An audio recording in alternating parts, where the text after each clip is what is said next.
नमस्कार, मैं राजेश, डायरेक्टर शिक्षा क्लासेस। आज हम सीडीपी का इंपॉर्टेंट टॉपिक पढ़ने वाले हैं बच्चों, और वो पढ़ने वाले हैं हम 2 नंबर का क्वेश्चन आपके पेपर में आएगा ही आएगा बच्चों, बीएफ स्किनर से।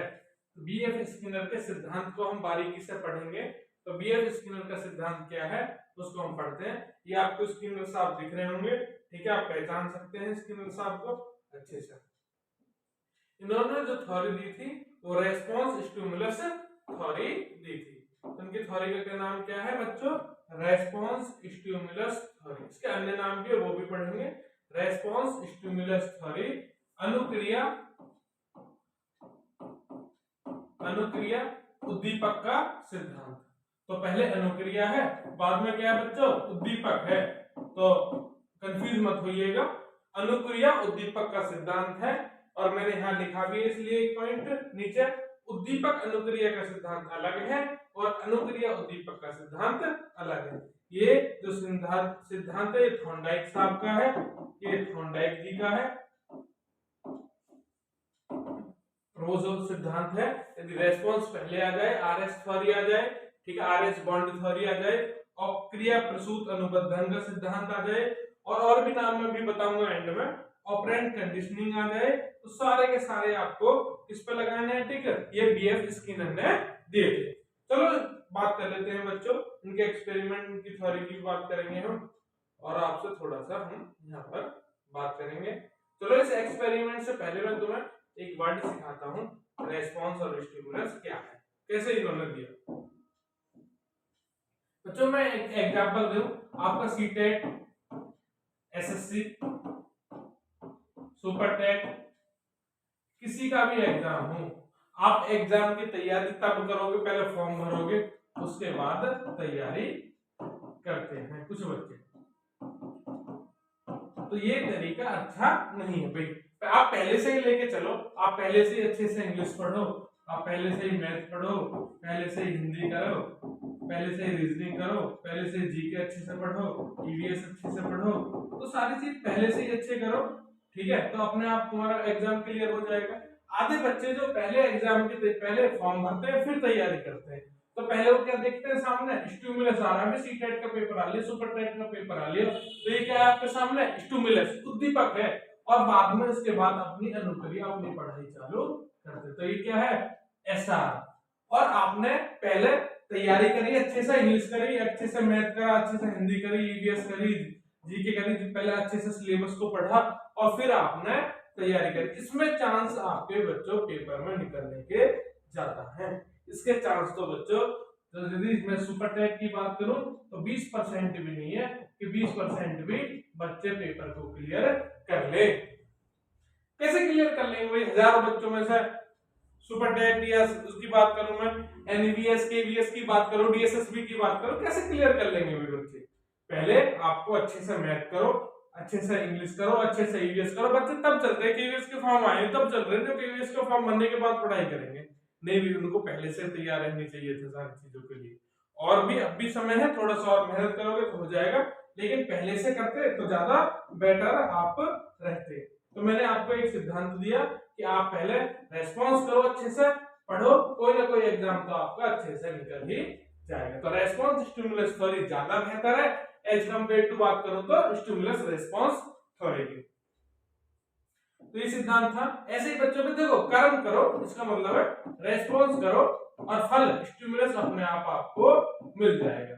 तो कर्म करोगे, फल अपने आप मिल जाएगा। यदि मैं एक छोटा सा एग्जांपल लूं, कोई निस्वार्थ भाव से अपनी माता पिता की सेवा करता है। कैसे भाव से? निस्वार्थ भाव से। तो निस्वार्थ भाव से सेवा करता है तो क्या होता है? उसको फल अपने आप, ब्लेसिंग्स, गुड ब्लेसिंग्स भगवान उसको देता है।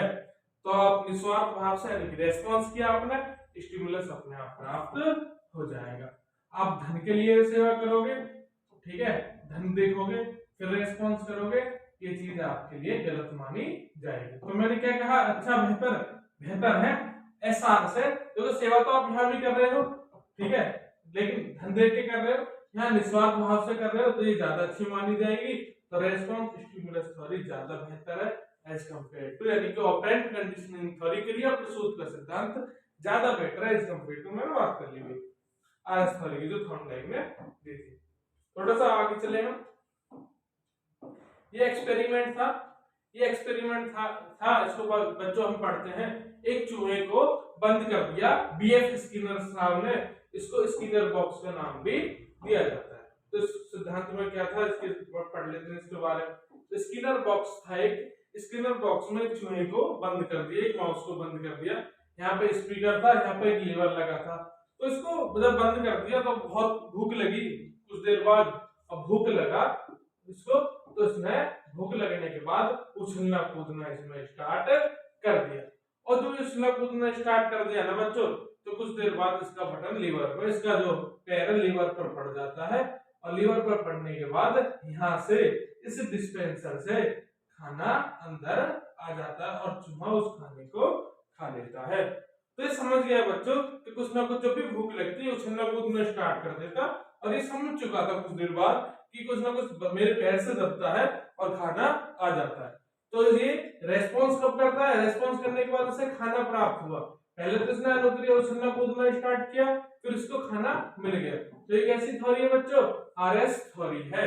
तो खाना आ गया, खाना आने के बाद इसको क्या मिला भाई, रीइंफोर्समेंट। जब भी रीइंफोर्समेंट होता है बच्चों, पुनर्बलन, अभी बात करेंगे डिटेल में भी इसकी पुनर्बलन की। तो रीइंफोर्समेंट की थ्योरी भी कि जो बात करी थी अपनी थ्योरी में, प्रयोग जो किया था वो बीएफ स्किनर साहब ने ही किया था। और पुनर्बलन मिलता है तो जब पुनर्बलन होने से क्रिया को बार बार दोहराया जाता है। यदि गुड पॉजिटिव रीइंफोर्समेंट होगा तो क्रिया को बार बार दोहराया जाएगा, और इससे बच्चा काम को तेजी से करना स्टार्ट कर देता है। तो माउस का एक्सपेरिमेंट चूहे के ऊपर बीएफ स्किनर का, तो ये हमने भी जान लिया, इसकी कहानी हमने समझ ली। एक एक्सपेरिमेंट और है बीएफ स्किनर साहब का, वो रहा ये कबूतर के ऊपर, यानी कि पिजन के ऊपर। तो इसको भी समझ लेते हैं बच्चों, ये भी पेपर में आता है।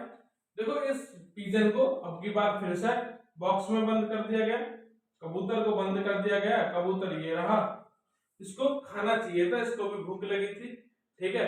तो यहाँ एक लाइट जलती थी बच्चे, तो ये जब इसको लाइट जली तो इसमें चोंच मारी इसने, और खाना यहाँ से डिस्पेंसर से इसके पास आ जाता था और ये खाना खा लेता था।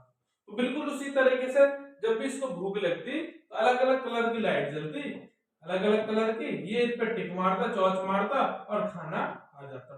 तो इसने चोंच मारना कब स्टार्ट किया, देखो आप भी जानते हो, यदि एक बार लाइट जली और लाइट पे इसने चोंच मारी, खाना नहीं आता, तो दोबारा प्रयास नहीं करता।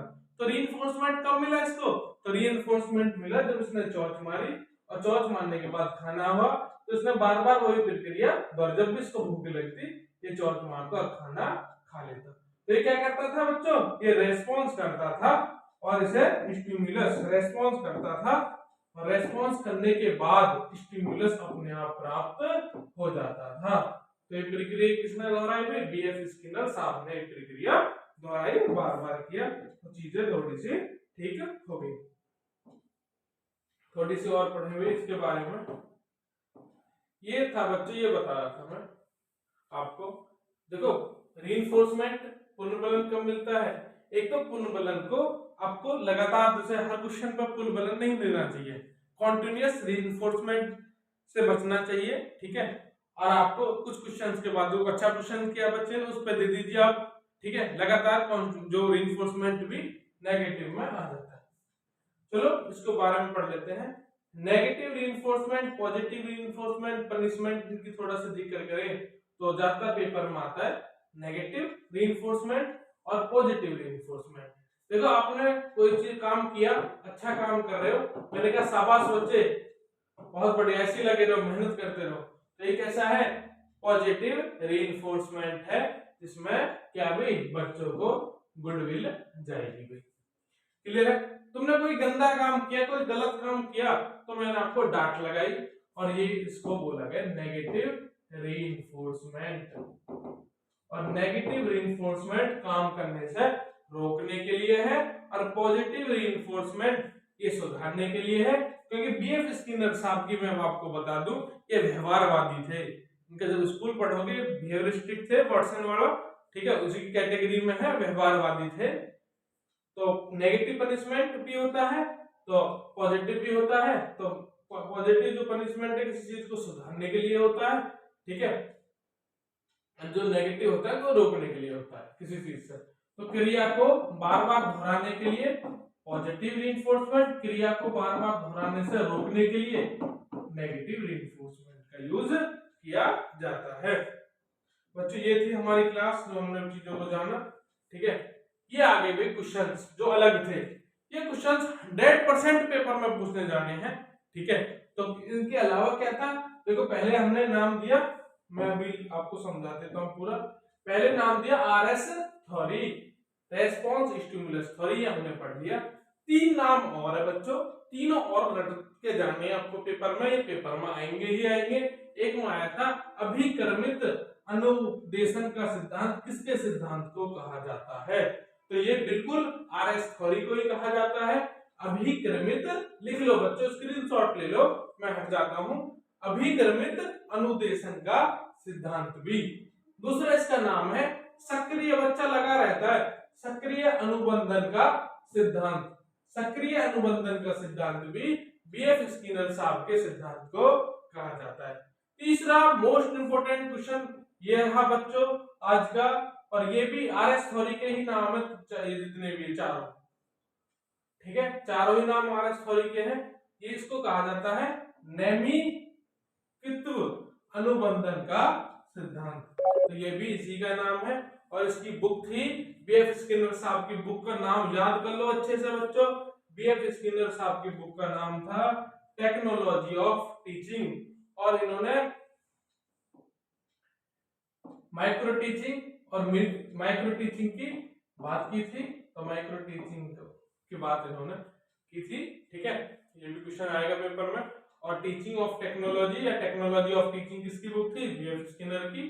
तो एक बार और बता दो, RS थ्योरी पूछा है, अनुक्रिया द्विपक का सिद्धांत पूछा है, सक्रिय अनुबंधन का, अभिक्रमित अनुदेशन का, नैमित्व अनुबंधन का, तो आपको सबका BF स्किनर साहब आपको लगाना है। तो धन्यवाद, हम इतना ही रखते हैं। अन्य बैच के लिए आप शिक्षा क्लासेस से जुड़ सकते हो।